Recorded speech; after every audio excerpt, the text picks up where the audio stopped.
Olá amigos investidores, estamos de volta para mais um vídeo e no vídeo de hoje a gente vai falar do fundo imobiliário HGRU. E por quê? Porque ele ficou em segundo lugar, mas não era para ser o primeiro, Adriano. Sim, era para ser o primeiro, mas eu já tinha me comprometido que o primeiro a ser analisado na semana seria o fundo imobiliário HGRU, exatamente porque ele estava com uma sobra grande de vantagem. Eu nunca imaginei que ia ter uma virada assim em cima da hora do HSML para cima do HGRU. Então, infelizmente, essa reviravolta atrapalhou meus planos, mas é isso. A gente vai fazer nessa semana a análise do HGRU e semana que vem a gente faz do HSML e estamos conversados assim, dessa forma. E pessoal, eu queria antes de mais nada dizer o seguinte, que olha aqui como tem muita informação aqui na nossa comunidade.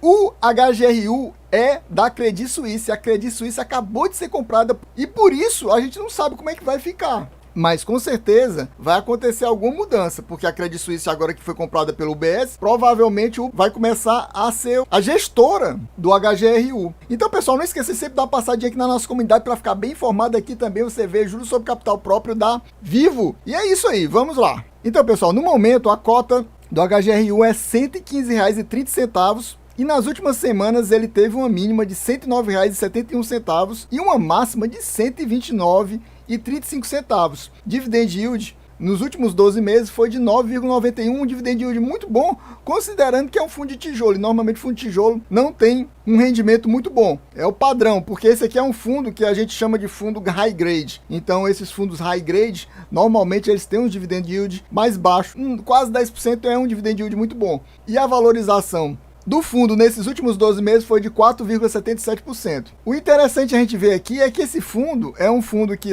começou valendo muito pouco no ano passado. No começo do ano passado foi que ele bateu esse valor de R$ 109,71, mas subiu muito, subiu, batendo esses valores altíssimos aí, que deu 129,35, mas depois voltou, perdeu quase tudo. E agora tá nesse 115,30. Mas você vê como foi uma escadinha, né? Subiu e desceu. Cota patrimonial tem um valor de R$ 123,44, ou seja, o P sobre VP está apenas 0,93, ou seja, o fundo está com 7% de desconto. Isso pode indicar que é um ótimo momento de compra, porque ele está com um desconto de 7%. Lembrando que aqui a gente não faz recomendação nem de compra nem de venda de nenhum fundo imobiliário, fiagro ou ação. Inclusive o HGRU, você vai estudar mais profundamente, vai analisar, vai se informar mais e aí sim você vai decidir pela compra ou não. E lembrando, meu amigo, se você não for inscrito, se inscreva agora, deixe aquele likezão e ative o sininho. O fundo possui no momento 195 mil cotistas, uma quantidade bem boa de cotistas, e o valor médio nos últimos 2 anos de rendimento é de 78 centavos. Só que, como é um fundo de tijolo, normalmente ele vai crescendo aos pouquinhos. Ele não mantém essa média está sendo baixa porque está sendo puxada há 2 anos atrás, de 2 anos atrás. Mas, atualmente, ele está distribuindo um valor, o último dividendo distribuído foi 85 centavos,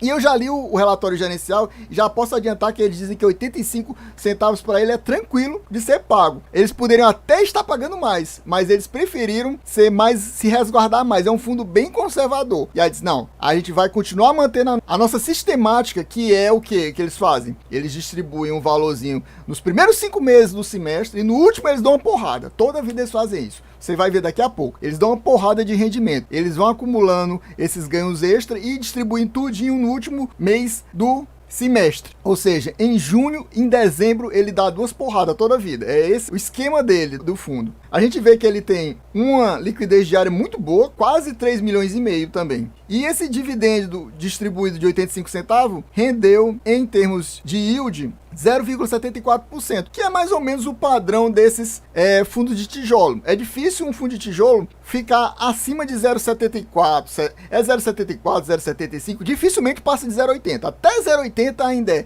entre 0,70 e 0,80, mais ou menos é a média desses fundos de tijolos. Quando está abaixo de 0,70 eu considero pouco. Acima de 0,80 é muito bom, mas o padrão deles é nessa faixa de 0,70 e 0,80. Nunca espere muito mais do que isso para fundo de tijolo. Se você quiser buscar um rendimento maior, você tem que buscar mais fundos de papel. É o normal. Fundo de papel, que são os fundos mais high yield, que são mais arriscados, que normalmente distribuem mais. Mas aí também, às vezes, tem muita oscilação, variação, sobe mais, sobe menos o rendimento. Aqui nesses fundos de papel é mais estável. fundo de logística, que é mais ou menos esse valor aqui, esse percentual, fundo de shopping, os fundos de lajes corporativas normalmente está dando menos, porque eles estão numa situação um momento mais complicado, então esse é o valor mais ou menos normal para fundo de tijolo. Só que esse aqui, no final das contas, tem a vantagem de fazer uma coisa que normalmente os outros não fazem, que é dar uma porrada no sexto mês do semestre. Ou seja, ele ainda tem essa vantagem, porque nem todos conseguem fazer isso. Esse aqui é um dos poucos que consegue fazer isso, dar essa porrada, ou seja, o rendimento tá bom em 5 meses, tá o normal, e num sexto mês ele dá uma porrada, dá um dividend yield bem maior. E aqui a gente vê isso, olha aqui. Em janeiro do ano passado ele distribuiu 76 centavos, ou seja, a média naquela época era 76 centavos. No comecinho do ano passado, 76, ó, subiu para 82, ó, 82, 82, 82 e no sexto mês do semestre, 1,20. A porrada. Aí depois de novo, 82, 82, 82, 82, 82, um reloginho. E porrada de novo, R$2, quase 3 vezes o valor do mês. Então, nesses momentos aqui do sexto mês, ele dá uma porrada de dividend yield. O que é muito bom, né? É por isso que, como eu mostrei, o dividend yield dele está quase 10%. Se fosse um fundo normal de tijolo, ele estaria na faixa de 7, 8, porque ele não teria essas porradas no último mês de cada semestre. E nesse ano aí ele subiu, passou 82 ainda no primeiro mês e subiu para 85. E ele já tem um valor de umas vendas que a gente vai ver daqui a pouquinho no relatório gerencial dele do mês de fevereiro, que é exatamente esse que está sendo pago agora no mês de março. Para complementar as informações sobre o fundo antes de entrar lá no relatório gerencial desse mês de fevereiro, que foi exatamente o que distribuiu dividendos agora em março, ou seja, está quentíssimo, é o último relatório do fundo, a gente pode confirmar que aqui o fundo é de tijolo, que o segmento que ele considera é segmento híbrido. A gente vê que a taxa de administração do fundo é 0,90% ao ano. A vacância está muito baixa e realmente isso aqui é mostrado no relatório, apenas 1% basicamente. O fundo tem uma quantidade de cotistas muito boa, 194 mil. A gente viu nesse instante ali, eu não sei se o valor era o mesmo. O valor da cota patrimonial está 122,78 aqui e o último rendimento é 85 centavos, que a gente também já viu. E o fundo é um fundo relativamente grande, eu já considero fundo grande, ele tem mais de 2 bilhões e 200 milhões de patrimônio. E comparando com os principais índices da Bolsa nos últimos 2 anos, o HGRU sofreu uma valorização de 11,76%, contra a desvalorização do IBOV, do SMLL, do IVBB, do IFIX. Só o IDIV conseguiu valorizar alguma coisa. Os outros desvalorizaram e o HGRU está bem na frente desses índices aí, em termos de valorização. Se você tivesse investido R$1.000, estaria basicamente 1.117 no momento. Mostrando aqui, eu achei interessante mostrar, porque a gente vê desde 2018 como é a distribuição de dividendos, você vê como é um reloginho, ó, todo o tempo o mesmo valor, olha aí, sobe no sexto mês, ó, toda a vida, ó. Reloginho, reloginho, reloginho, reloginho e sobe. Aqui ele estava subindo na época em uma vez por ano, só no último mês do ano, ó. Ou seja, está melhor atualmente. E você vê que até na pandemia não teve mudança nenhuma. É interessante esse dado, porque na pandemia todas as lojas fecharam, quase tudo fechou e mesmo assim o fundo continuou distribuindo dividendos como se nada tivesse acontecido, né? De novo, ó, tava sempre distribuindo no último mês do ano, só em dezembro, só em dezembro. Aí a partir de 2021 foi que começou a distribuir junho e dezembro também, ó. Vamos ver se em dezembro ele subiu de novo, ó. Mas subiu mais muito pouco, né? E manteve ele praticamente 12º mês. No mês de dezembro de 2021 ele não distribuiu nada mais, ele só aumentou o patamar dos rendimentos e manteve, ó. Aí depois subiu de novo, ó, e manteve. Em 2022 aí teve aquela porrada em junho e a porrada maior ainda em dezembro. Isso aí foi porque o fundo está vendendo muito imóvel. Como ele vende esses imóveis, às vezes ele não reaplica, não realoca em outro imóvel. Ele simplesmente distribui os rendimentos no final do semestre para os cotistas. Pronto, e agora a gente vai entrar no relatório gerencial. E lembrando, meus amigos, se você não for inscrito, se inscreva agora. Deixa aquele likezão e ative o sininho para ajudar o canal a crescer e também a nos motivar. Então vamos lá. Objeto do fundo. O objeto do fundo é a exploração de empreendimentos imobiliários urbanos, ó, por isso que ele é renda urbana, tanto para uso institucional como comercial. Esses imóveis têm que ter potencial para gerar renda por meio de alienação, locação ou arrendamento, ou seja, ele trabalha tanto com a possibilidade da venda, locação ou arrendamento. Ele faz essas três coisas e atende os critérios de enquadramento e a política dos investimentos do fundo, sendo certo que o fundo irá priorizar a aquisição de empreendimentos imobiliários institucionais e comerciais, como a gente já viu, e que não sejam, olha aí, não sejam lajes corporativas, shoppings ou área logística, ou seja, ele diz exatamente, claramente que não quer nada com lajes corporativas, shoppings e área logística, ele só quer nessa nessa parte comercial e nessa parte institucional, alocar os seus recursos. E o fundo está com um patrimônio líquido aqui de 2 bilhões 218 milhões, mais preciso do que aquele valor que mostra lá no Investidor 10. O fundo iniciou atividades em abril de 2018, eu acho que lá no Investidor 10 mostrava exatamente a distribuição de dividendos desde dessa época.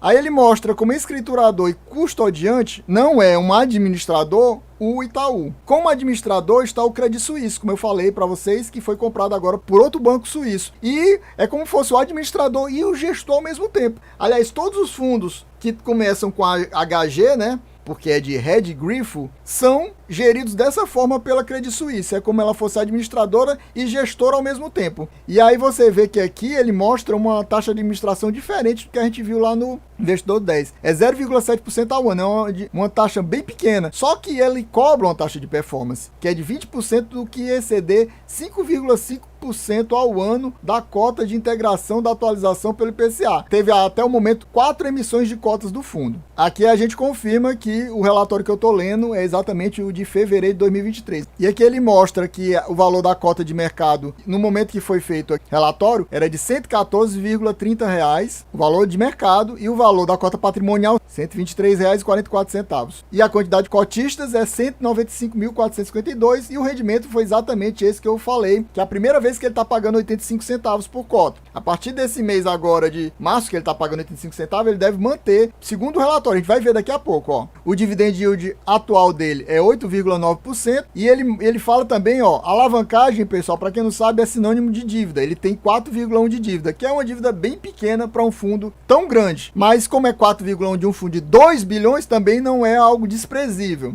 E a vacância é 1,1. Agora vamos aos comentários do gestor, que é bem importante isso aqui. Ó, em fevereiro de 2023, o fundo apurou uma receita de 26,9 milhões, o que daria 1,46 por cota, o que levou a um resultado de 21,9 milhões, que seria 1,19 por cota. Esse resultado foi impactado extraordinariamente, ou seja, é algo que não acontece sempre, pelos efeitos do lucro relacionado ao recebimento de parcelas do preço da loja DMA de Serra, Espírito Santo, e das lojas pernambucanas de 3 cidades: Francisco Beltrão, Paraná; Monte Alto, São Paulo; Caçador, Santa Catarina; Goiôerê, Paraná. Em conjunto, soma aproximadamente 9,3% de lucro no mês, o que equivale a 51 centavos por cota. A distribuição anunciada foi 85 centavos, o que representou 77,5% do resultado auferido. Normalmente o que é para distribuir é 95%, não é 95%, mas ele só distribuiu 77,5%. Conforme informado no relatório anterior,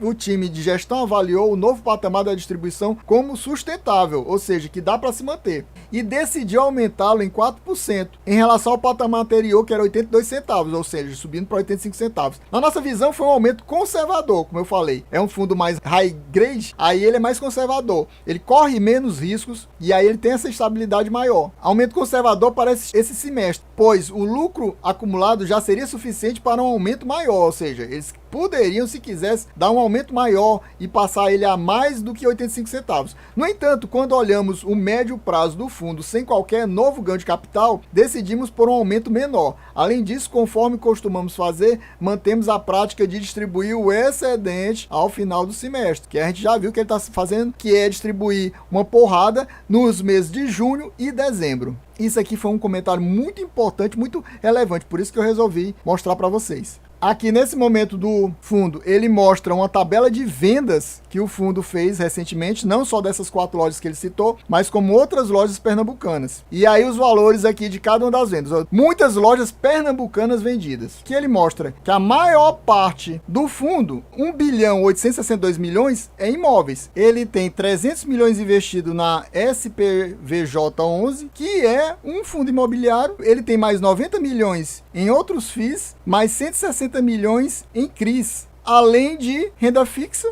34 milhões. Aqui você vê em vermelho porque é dívida, né? É exatamente aquela alavancagem que a gente viu no começo ali. 190 milhões de aquisições. E aqui mostra exatamente quais são essas aquisições dele, além das parcelas a pagar. mas ele colocou também parcelas a receber. Aqui, isso aqui são ativos do fundo. Parcela a receber é ativo do fundo, mas ele misturou aqui com as aquisições. As aquisições são essas aqui, ó. Um macro, um Walmart e um outro custo de transação do Walmart e mais uma parcela do imóvel do macro. E aqui embaixo tem mais uma outra parcela do imóvel do macro, CRI do macro, parcela do macro e um CRI em Taubaté. São exatamente as dívidas aqui do fundo. Achei bem legal também como ele mostra aqui os ativos imobiliários. Aí ele mostra, só assim, varejo alimentício, ele mostra o setor que trabalha o ativo. Então, varejo alimentício, vestuário, varejo educacional, varejo alimentício, educacional, varejo, vestuário e varejo alimentício. E a gente vê que, em termos geográficos, o fundo basicamente ele está muito concentrado em São Paulo. É quase 70% dos imóveis alocados em São Paulo. A gente vê aqui na imagem, ó, como é muita coisa em São Paulo. Ó. Aí tem um pouco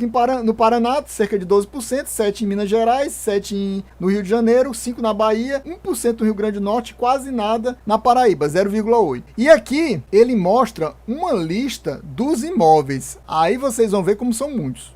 Eu vou também mostrar para vocês que são muitos imóveis. E aí ele mostra o nome do ativo, aonde está localizado, em qual estado está localizado, em qual cidade, qual é a área bruta locável, a participação do fundo naquele imóvel, a vacância e como é classificado, ó, aqui é educacional, essa turma toda é educacional, e depois, ó, varejo alimentício. Então você vai, se quiser parar para olhar a lista, é muito grande, ó, você vê muita coisa. E se você não tá inscrito, meu amigo, não deixe para depois, se inscreva agora, deixa aquele likezão e também ative o sininho. E é isso aí, valeu, até a próxima e fui!